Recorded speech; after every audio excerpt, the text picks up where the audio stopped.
রমাদান মাসে একটা রাত আছে লাইলাতুল কদর। লাইলাতুল কদর 27 রমজানেই হবে জরুরি না। শেষ দশকের বিজোড় রাতগুলোর যে কোনো রাতে লাইলাতুল কদর হতে পারে। হতে পারে 21-এর রাত, হতে পারে 23 বা 25 বা 27 বা 29।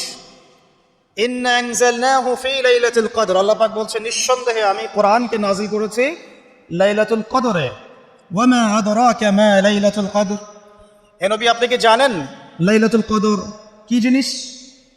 লাইলাতুল কদরি খায়রুম মিন আলফি শাহর, এই রাতটা হচ্ছে 1000 মাসের চাইতে উত্তম।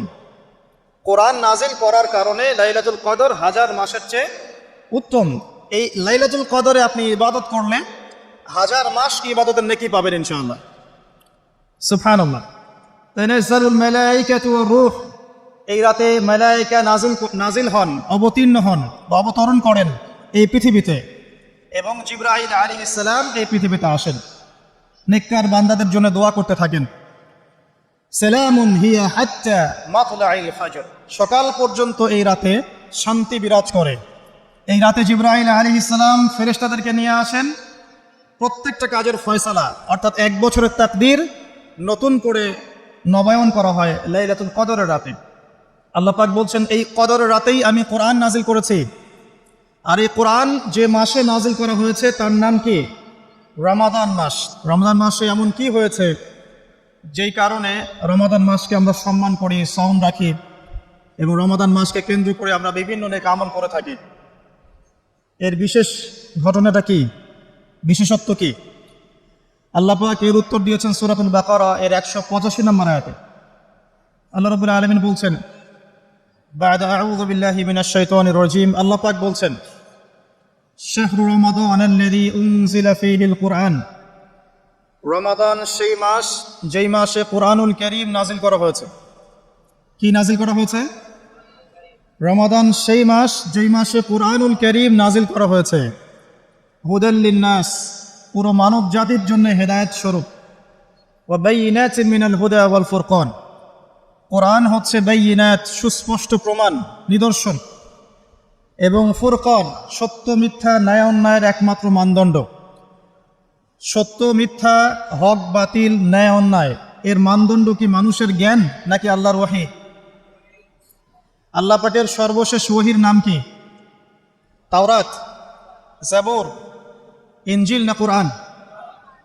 তাহলে রমাদান মাসের সবচেয়ে গুরুত্বপূর্ণ বিষয়টা হচ্ছে আল কোরআন নাজিল হওয়া। এই তো কথা কি বুঝতে পারছেন? রমাদান মাসের সবচেয়ে গুরুত্বপূর্ণ ইভেন্টটা কি? আল কোরআন নাজিল হওয়া। যেই কোরআন নাজিল হওয়ার পরে আইয়ামে জাহেলিয়াতে আরবের যত নোংরা সংস্কৃতি ছিল সব কিছু ধুয়ে মুছে পরিষ্কার হয়ে গেছে, হয়নি? আইয়ামে জাহেলিয়াতে শিরক ছিল, আইয়ামে জাহেলিয়াতে সুদ ছিল, সুদ। আইয়ামে জাহেলিয়াতে মাদক দ্রব্যের প্রচলন ছিল, নারীর অবমাননা ছিল, মেয়েদেরকে জীবন্ত কবর দেওয়া হতো, জিনা ছিল, ব্যভিচার ছিল, ধর্ষণ ছিল, মেয়েদের অধিকার ছিল না, দাসপ্রথা ছিল, জুলুম ছিল, অন্যায়, মারামারি, কাটাকাটি, রাহাজানি, যুদ্ধ বিগ্রহ, এগুলো আইয়ামে জাহিলিয়াতে পূর্ণ ছিল। এইরকম একটা জাহেলি সমাজকে মাত্র 23 বছরের ব্যবধানে আল্লাহ রাব্বুল আলামিন পরিবর্তন করে দিলেন। সুবহানাল্লাহ। কে পরিবর্তন করলেন? মুহাম্মদুর রাসূলুল্লাহ সাল্লাল্লাহু আলাইহি ওয়াসাল্লাম। কিসের মাধ্যমে পরিবর্তন করলেন? আল্লাহর ওহী, কোরআন এবং সুন্নাহর মাধ্যমে। কত বছরের ব্যবধানে? মাত্র 23 বছর। মাত্র 23 বছর। 23 বছর পরের মক্কায় গিয়ে আপনি দেখবেন কোনো সুদ নাই, কোনো শিরক নাই, কোনো মাদক নাই, কোনো নারীর অবমাননা নাই, সেখানে মেয়েদেরকে আর ধর্ষণ করা হচ্ছে না, সেখানে আর মাদকদ্রব্য মানুষ খাচ্ছে না, সেখানে ভাই ভাই হয়ে গেছে সবাই, একে অপরের সাথে কোনো মারামারি কাটাকাটি ভেদাভেদ নাই, সবাই একটা উম্মাহ হয়ে গেছে। তো এই যে 23 বছরে একটা নোংরা সমাজকে আলোকিত সমাজে পরিণত করা হলো কিসের মাধ্যমে? আল কোরআনের মাধ্যমে। আর সেই কোরআন নাজিল করা হয়েছে রমাদান মাসে। তাহলে এই রমাদান মাসে আমাদের সবচেয়ে বড় দায়িত্বটা কি? কোরআন কেন্দ্রিক জীবন গড়া, তাই নয় কি? কোরআন কেন্দ্রিক জীবন গড়া, কোরআন পড়তে শেখা, কোরআন মানুষকে শেখানো, কোরআনের অর্থটা বোঝা, কোরআনকে নিয়ে গবেষণা করা, কোরআনের দাওয়াত মানুষকে দেয়া, এবং কোরআনের যে বিধান এটা বাস্তবায়নের চেষ্টা করা। এই তো কোরআন কেন্দ্রিক কাজটা এইগুলোই।